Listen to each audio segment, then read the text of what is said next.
Bien, bonjour à toutes et à tous.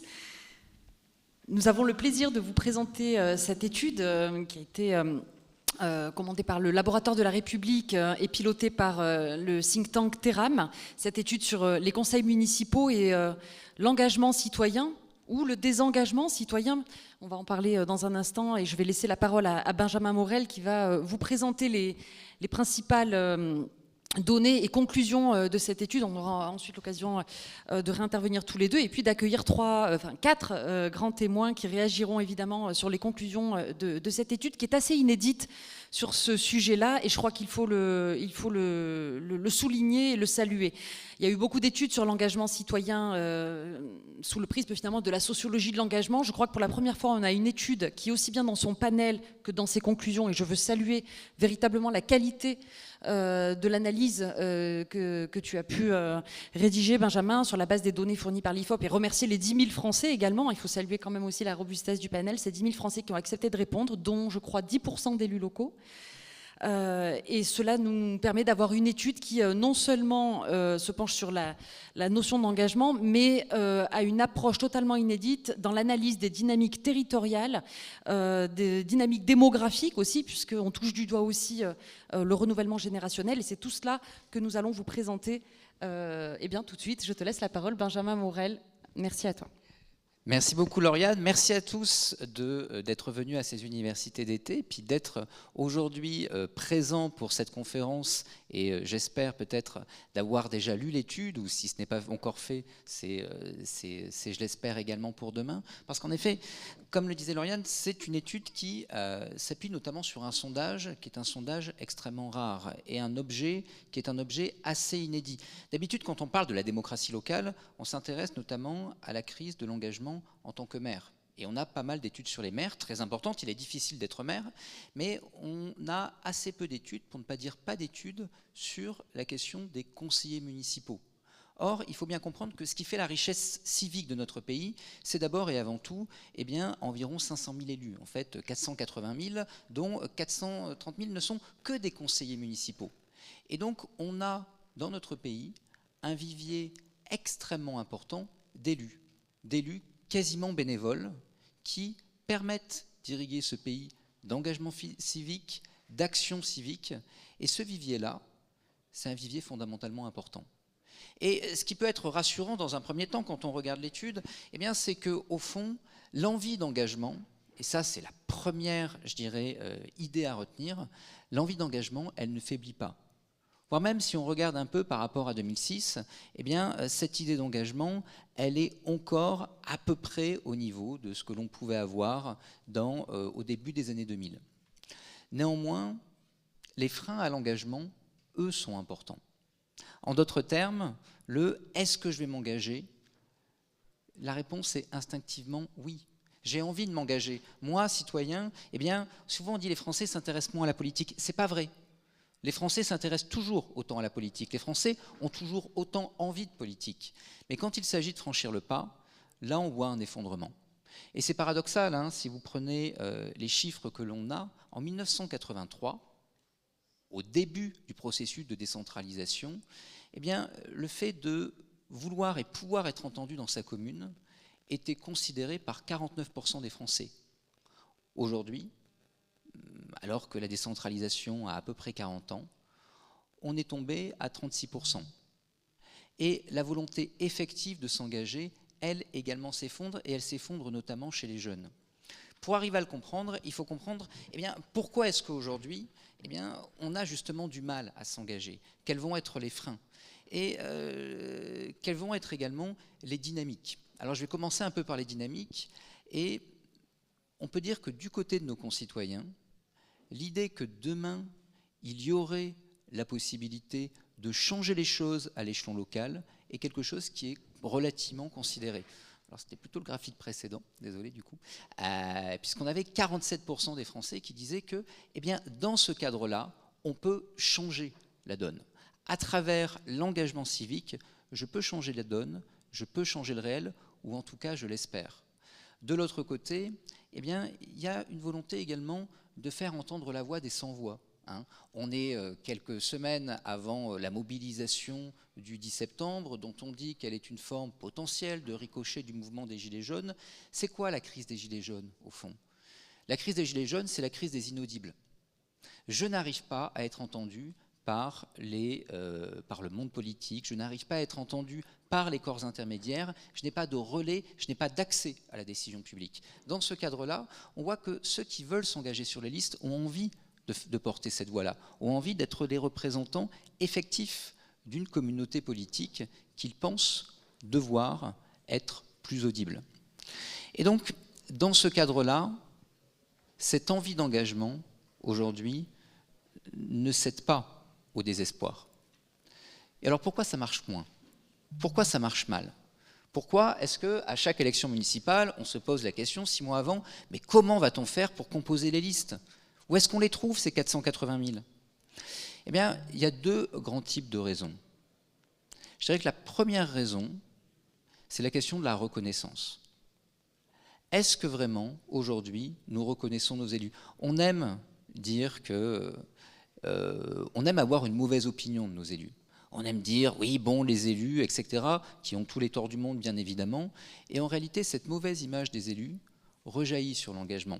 Il y a une question, alors qui ne figure pas dans les graphiques qu'on vous présente, mais qui est extrêmement intéressante dans cette enquête, qui porte notamment sur la réception par les collègues de l'engagement municipal.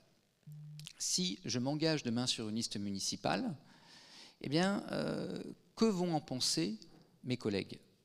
Eh bien, pour beaucoup, ils vont considérer que ce n'est pas vraiment un engagement sérieux et qu'au fond, en m'engageant sur une liste municipale, eh bien, je me dispense d'un travail qui va leur retomber sur le dos quand moi, eh bien, j'irai faire le beau au conseil municipal. Idem d'un point de vue familial.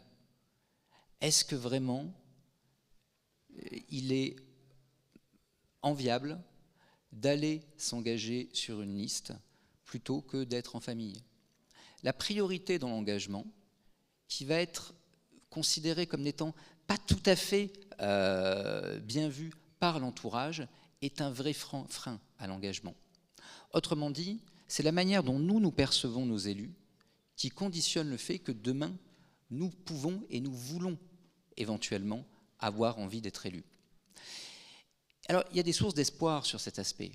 C'est-à-dire que cet aspect socialisation, eh bien, il y a également un certain nombre de revers. Alors, pour un chiffre que également vous ne verrez pas dans les graphiques, mais il y a une question qui nous a beaucoup posé problème dans cette étude, qui est la corrélation entre, d'un côté, l'engagement religieux et de l'autre, l'engagement sur les listes. Que je sois chrétien, musulman ou juif, dès le moment où je déclare être croyant pratiquant, c'est important pour la suite, j'ai beaucoup plus de facilité à m'engager sur les listes.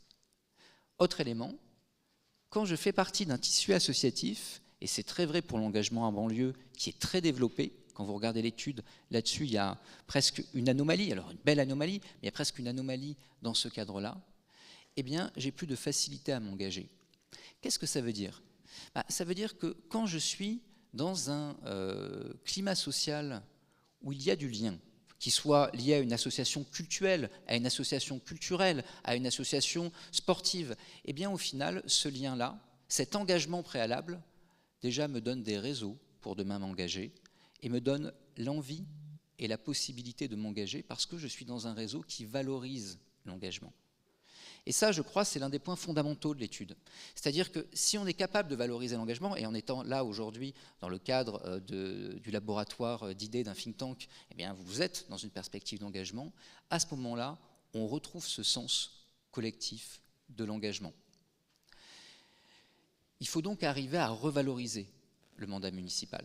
Il faut arriver à revaloriser également la vision que l'on peut avoir de l'élu. Et parmi les solutions qu'on préconise à la fin du rapport, il y a pour beaucoup cette idée de valorisation. Alors, on peut indemniser un peu plus les élus, qu'on n'indemnise quasiment pas du tout pour ce qui est des conseillers municipaux. Ce n'est pas ça qui va les rendre riches, mais c'est ça en revanche qui va permettre pour eux de se sentir considérés. On peut valoriser en la matière ce que peut apporter la formation la présence dans un conseil municipal en termes de formation professionnelle, de formation à l'université. Pour tout bêtement, eh bien, quand je figure dans un conseil municipal, je sente que le fait de figurer dans ce conseil municipal, eh bien, me permet d'apprendre quelque chose. Vous savez, quand on fait des formations d'élus, j'en fais quelques-unes, c'est pas en 2 heures que vous apprenez aux élus le Code général des collectivités territoriales. D'abord parce que le Code général des collectivités territoriales, je sais qu'il y a pas mal d'élus locaux ici, c'est quand même un truc assez imbitable qu'on n'apprend pas en 2 heures. Mais lorsque vous faites une formation de 2 heures avec des candidats potentiels à une élection ou des élus, en fait, vous leur donnez quelque chose de beaucoup plus grand et qui transparaît dans l'étude. C'est le sentiment d'être légitime, le sentiment qu'ils maîtrisent une matière qui leur permet, de franchir le pas, de l'engagement, et eh bien, d'avoir cette légitimité à l'engagement qui entraîne une valorisation. Donc ça, c'est le premier grand poumon, je dirais, des freins. Et vous voyez que ce poumon-là,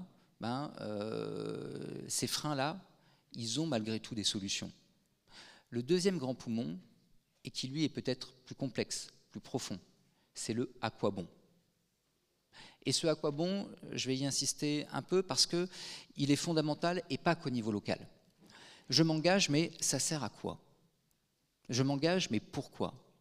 Et pour arriver à comprendre ce que ça veut dire, je crois qu'il faut revenir sur cette notion de décentralisation. La décentralisation, c'est quoi? La décentralisation, à l'origine, ce n'est pas l'efficacité des politiques publiques.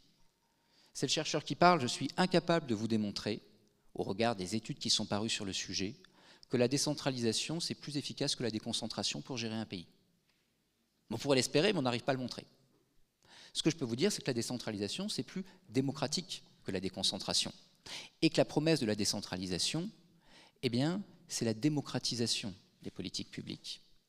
Mais pour arriver à démocratiser des politiques publiques, encore faut-il avoir le sentiment que l'élection entraîne un choix et qu'ensuite, la collectivité en question et l'organe conseil municipal ont des marges de manœuvre en termes de choix.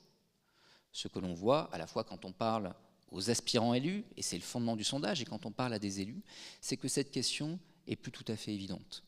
Très bien, je vais passer 4, 5, 6 heures, 7 heures dans un conseil municipal. Pourquoi?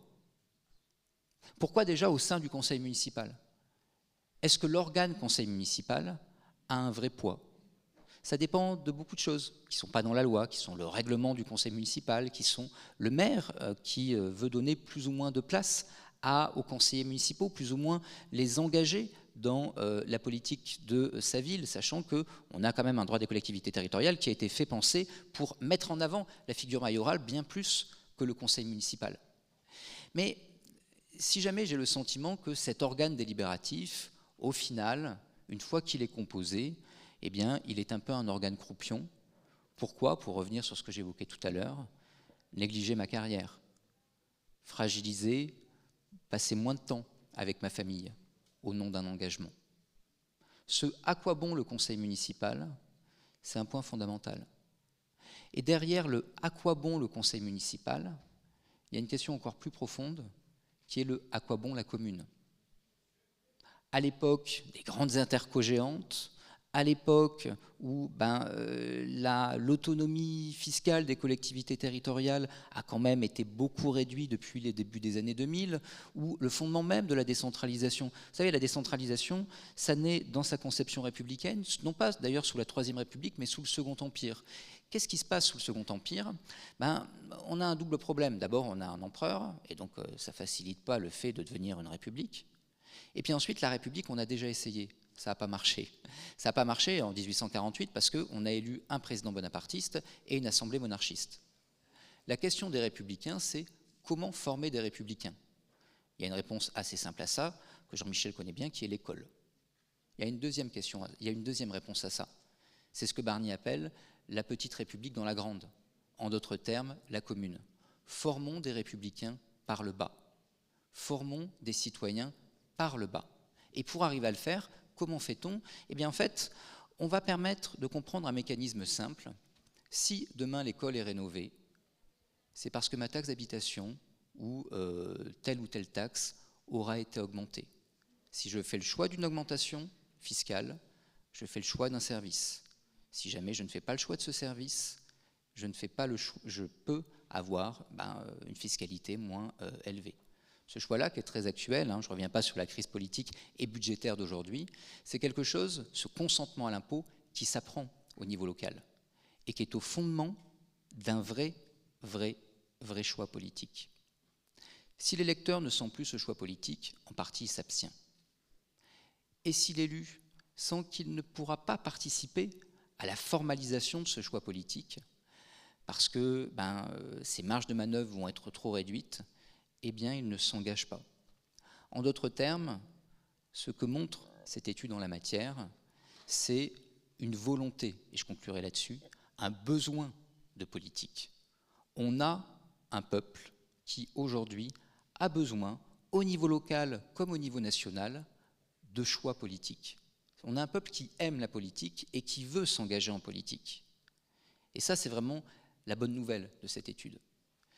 Et on a également un peuple qui a le sentiment que ces choix politiques lui échappent en partie, sont bornés, sont réduits, ce qui réduit l'engagement et donne un sentiment de frustration. Donc, je conclus en ouvrant d'une certaine façon, parce que je crois que cette étude, elle nous en dit beaucoup sur les engagements qui seront ceux de nos concitoyens dans quelques mois pour les élections municipales. Elle nous en dit également beaucoup sur la manière dont demain on peut revitaliser ce tissu démocratique qui ne s'arrête pas à ceux qui vont s'engager sur les listes, mais qui concerne tous les Français, qui concerne tous les républicains, qui concerne in fine également l'avenir de notre système politique, dont je n'ai pas tout à fait besoin de vous dire qu'aujourd'hui il connaît quelques crises et quelques remous. Merci à vous.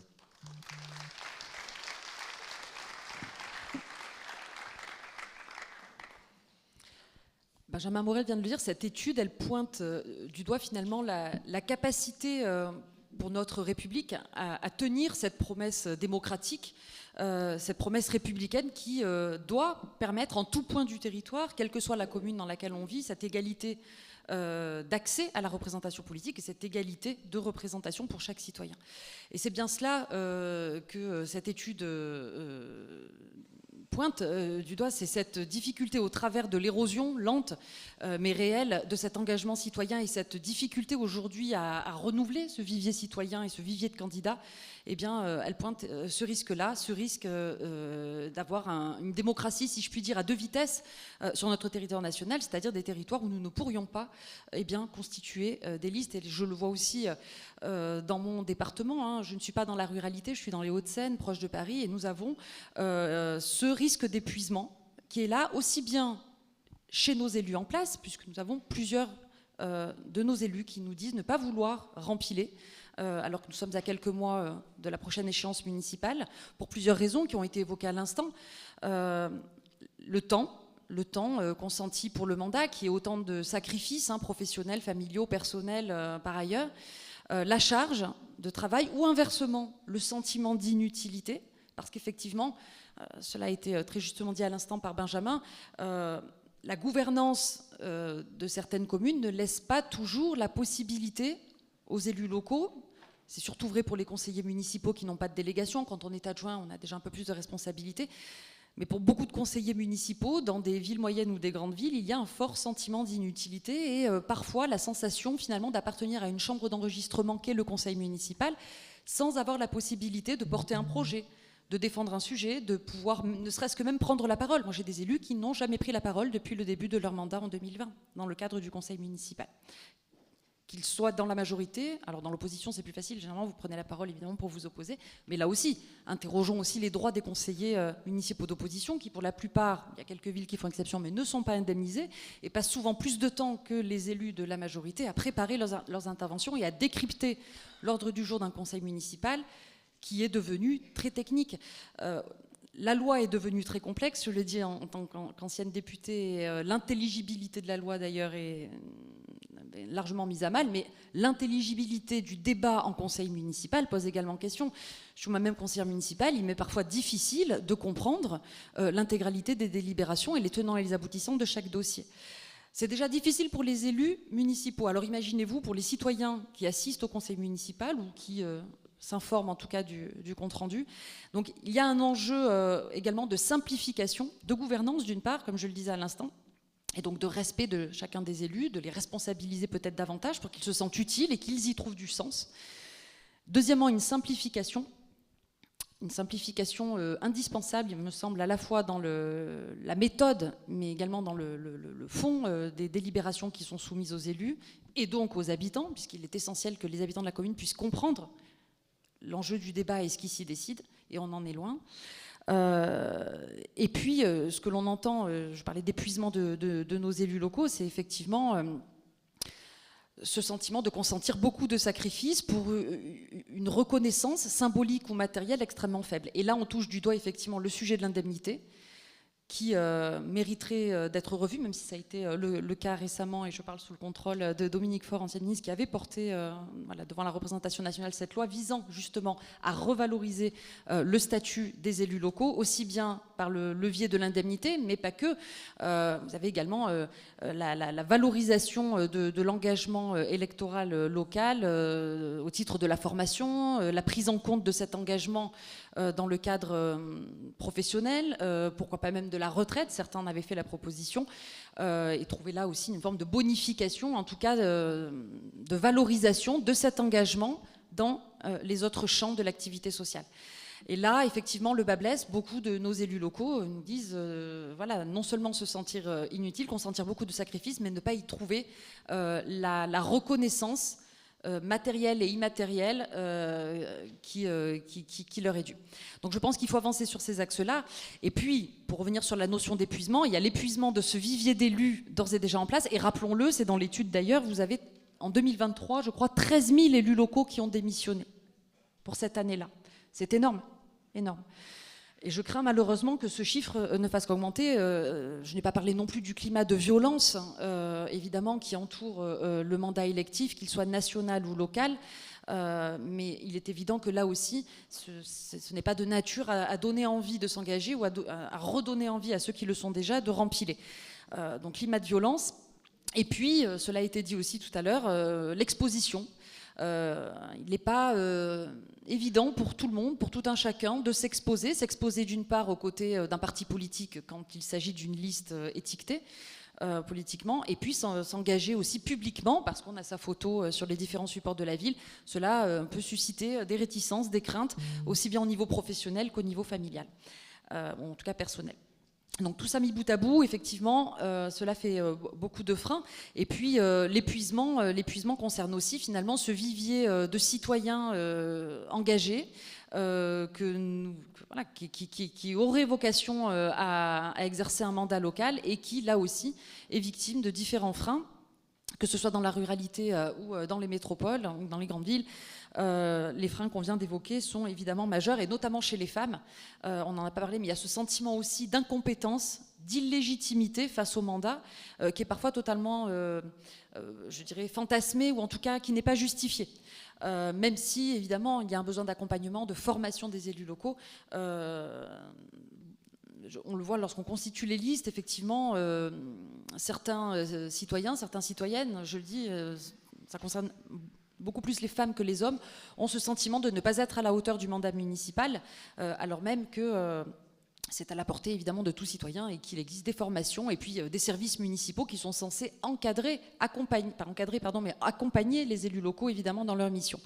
Je dis encadrer, oui, c'est un lapsus révélateur parce que là aussi, c'est un point sur lequel je voudrais insister et c'est soulevé par l'étude, c'est que le risque d'épuisement de ce vivier, à la fois d'élus actuels et ce vivier générationnel de citoyens sur lesquels nous pourrons nous appuyer par l'avenir, nous fait courir le risque de ce que Benjamin Morel appelle le délitement et la technocratisation ou la rationalisation de l'action municipale, c'est-à-dire que finalement, ce recul du politique, à travers le recul de l'engagement, ne fait que renforcer le pouvoir, la puissance de fonctionnaires, en tout cas d'une administration locale, et ça vaut aussi d'ailleurs à l'échelon national, qui évidemment est d'autant plus forte que le politique est faible.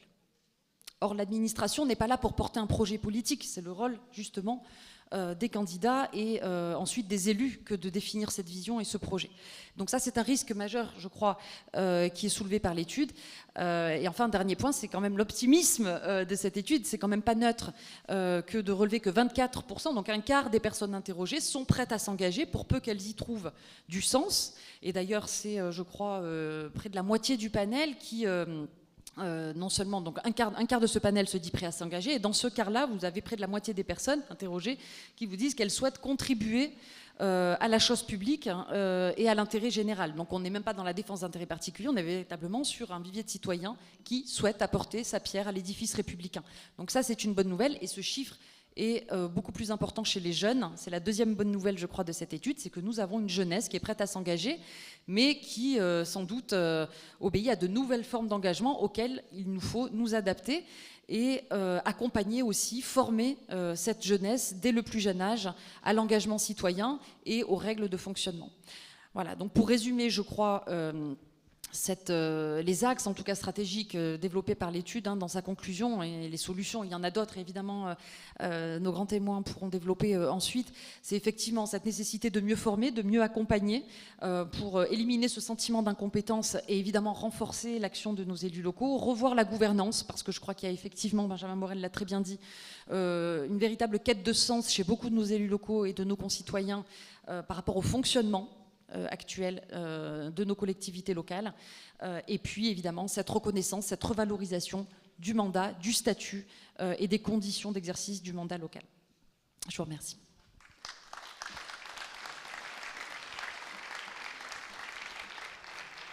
Je ne sais pas s'il y a des questions, des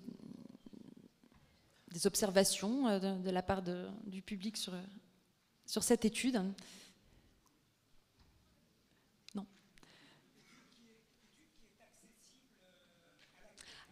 L'étude est accessible à l'accueil. Vous pouvez la retrouver en ligne, évidemment, sur le site du Laboratoire de la République, sur le site de Terram. Oui, monsieur. Bonjour. Est-ce qu'il y a une comparaison à l'international sur la manière de récompenser, de valoriser le rôle des élus locaux? Est-ce qu'on peut comparer dans l'ensemble des démocraties occidentales comment, finalement, est-ce qu'on se comporte par rapport à cet engagement citoyen? Alors dans l'étude, non. C'est-à-dire qu'on ne pouvait pas non plus faire une étude sur plusieurs pays.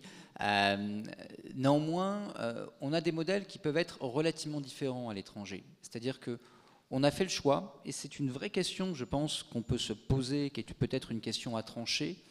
On a fait le choix de collectivités de proximité. Parce que l'histoire de la décentralisation républicaine, que je vous ai très rapidement narrée, elle est très française d'une certaine façon.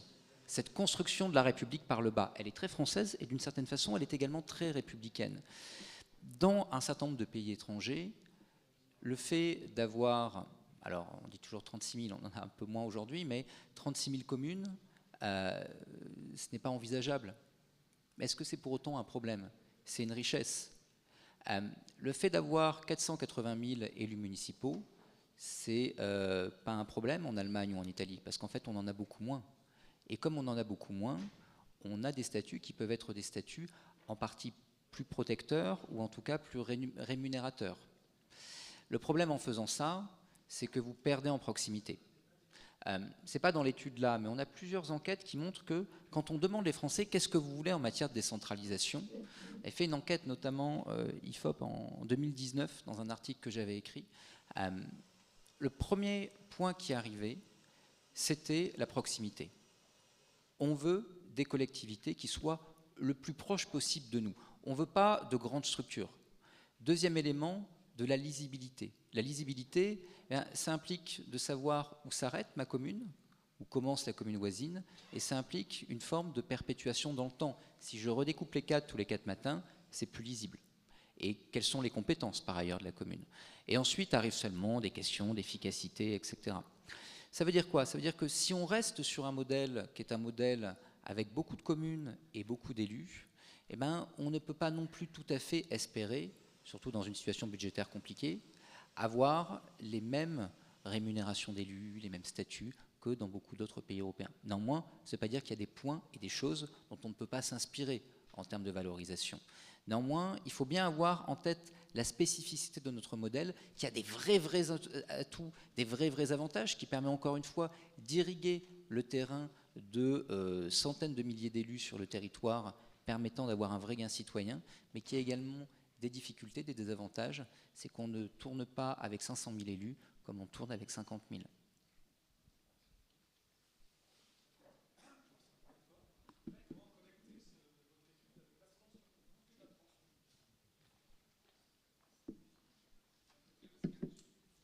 Alors, comme je l'évoquais un peu tout à l'heure, je pense qu'il y a des liens.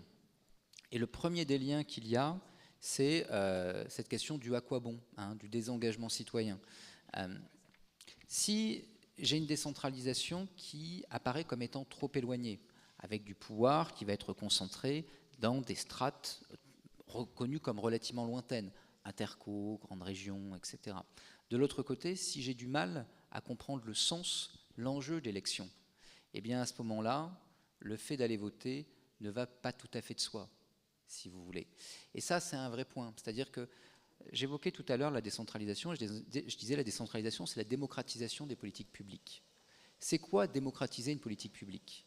C'est être en capacité d'évaluer un bilan et un projet. Aujourd'hui, est-ce que c'est vraiment possible dans le droit actuel et dans l'état de nos collectivités territoriales? Pas de manière tout à fait évidente.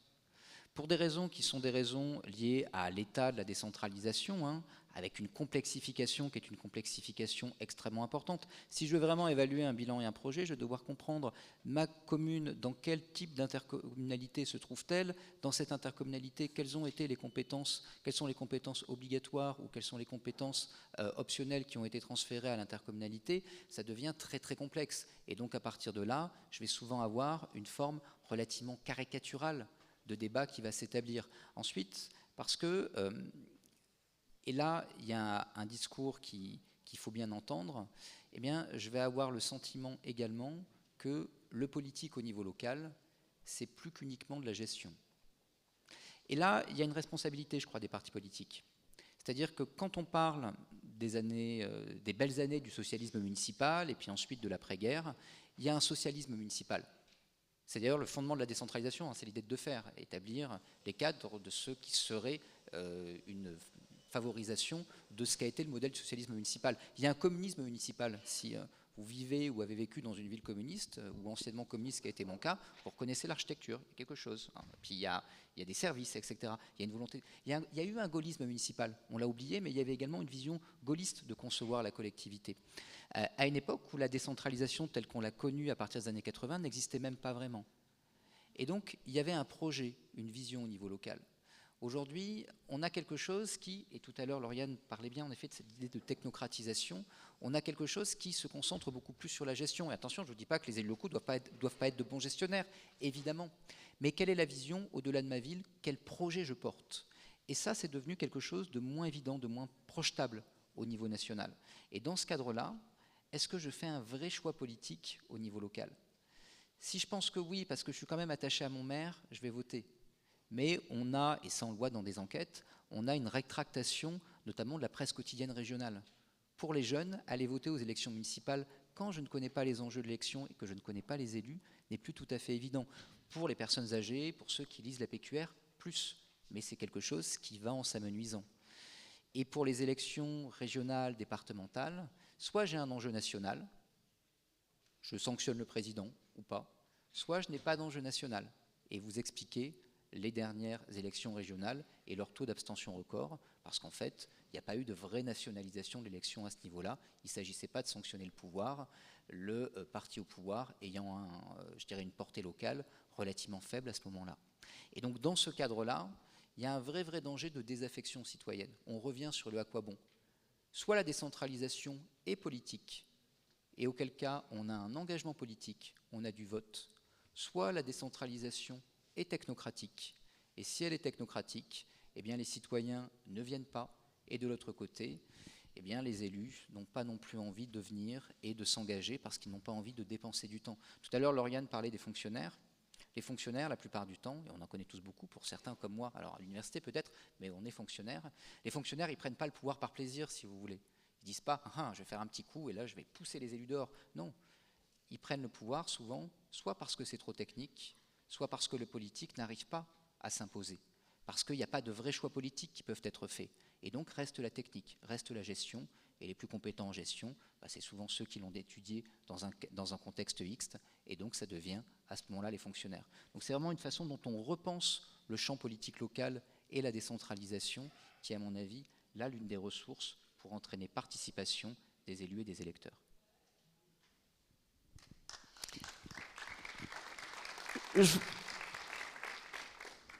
Je vois, pardon, deux autres mains levées. Nous accueillerons ensuite et nous prolongerons ces échanges avec nos autres invités.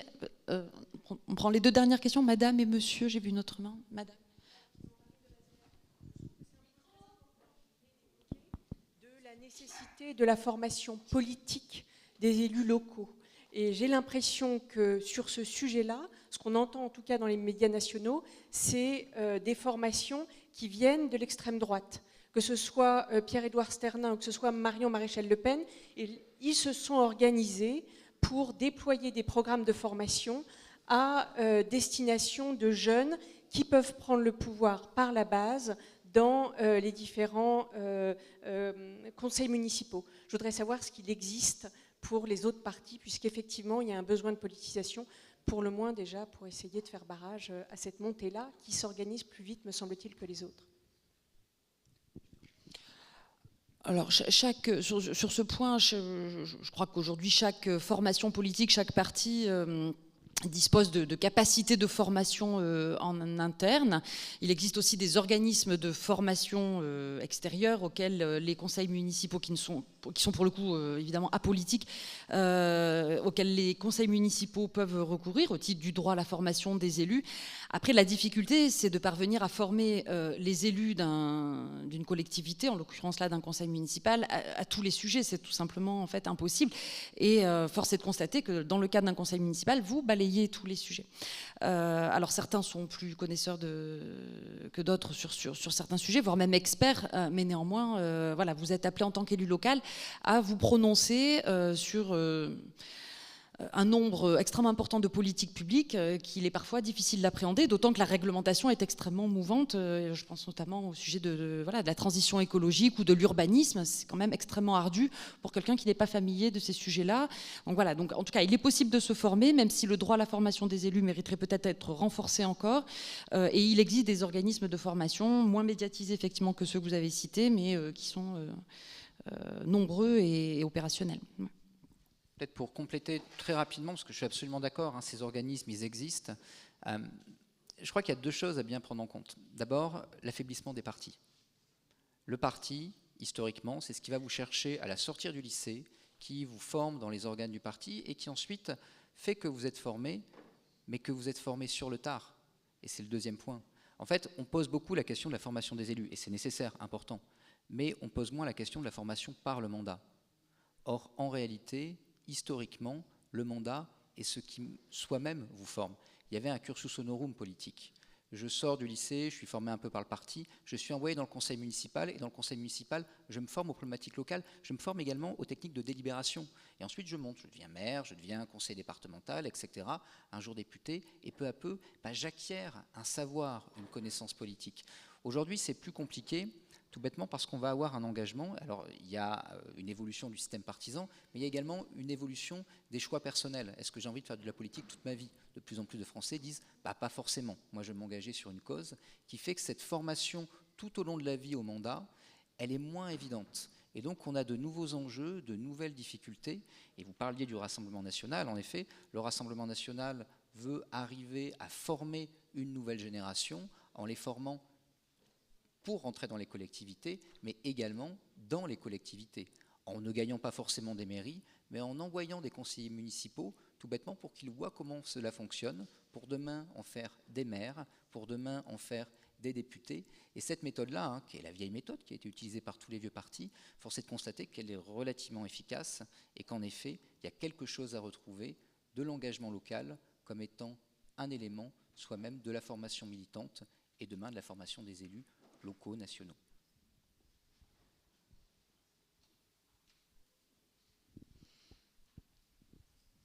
Oui, monsieur. la dernière question. Vous aviez levé la main tout à l'heure, et ensuite on va appeler nos invités. J'imagine que participer, s'engager dans un conseil municipal d'une agglomération de moins de 1000 habitants, ou de moins de 10 000, ou de moins de 100 000, c'est très différent. Est-ce que dans votre étude, vous avez constaté des différences de nature ou de type de motivation, comme ça, en fonction de la taille des agglomérations? Alors, l'avantage d'avoir une étude sur 10 000 sondés, c'est qu'on arrive à rentrer dans les détails et qu'on arrive notamment à avoir une capacité à cerner, selon les niveaux et selon l'endroit où se trouve la commune, eh bien, quels peuvent être les éléments. Donc oui, tout à fait. Vous avez un fort engagement en milieu rural, par exemple, parce qu'il y a, je dirais, un climat social favorable à l'engagement. Je reviens vraiment là-dessus. Ça m'apparaît vraiment être l'un des points fondamentaux.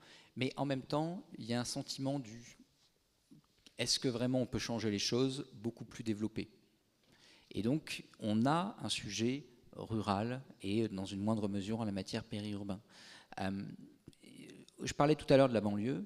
Il y a un fort taux d'engagement en banlieue. Je ne suis pas en train de vous dire que tout va bien en banlieue, mais en matière d'engagement, là, j'ai des vraies filières d'engagement et le sentiment que, ici, je vais pouvoir changer les choses. Dans les centres-villes, dans les métropoles, il y a un vrai problème de temps, parce que je vais avoir une concentration des actifs. En fait, en ruralité, je vais avoir souvent, tendanciellement, plus de retraités, donc un autre type d'engagement. Dans les métropoles, je vais souvent avoir plus d'actifs, et ces actifs-là ont envie de s'engager sur des causes parce qu'ils n'ont pas le temps de s'engager sur tout un mandat. Et donc, à partir de là, on a un taux de volonté d'y aller très très fort, et en même temps, une réticence à y aller extrêmement fort également. Donc, est-ce qu'on peut cerner les différents éléments pour arriver à les adapter à ces réalités ? Il est probable qu'on devrait le faire, parce qu'en effet, dans le cadre de ces différents types de communes, eh bien, les freins et les volontés sont en fait malgré tout assez diverses. Donc oui, tout à fait. Bien, je vous propose de poursuivre ces échanges et l'analyse de cette étude avec nos invités qui nous font l'honneur d'être présents. J'appelle Andrea Cari, président du département de Saône-et-Loire, Madame Dominique Faure, ancienne ministre chargée des collectivités territoriales et de la ruralité, Madame Sarah El Haïry, ancienne ministre et haut-commissaire à l'enfance, et enfin Florent Rossi, président des Jeunes élus de France, qui modérera cette séquence. Merci.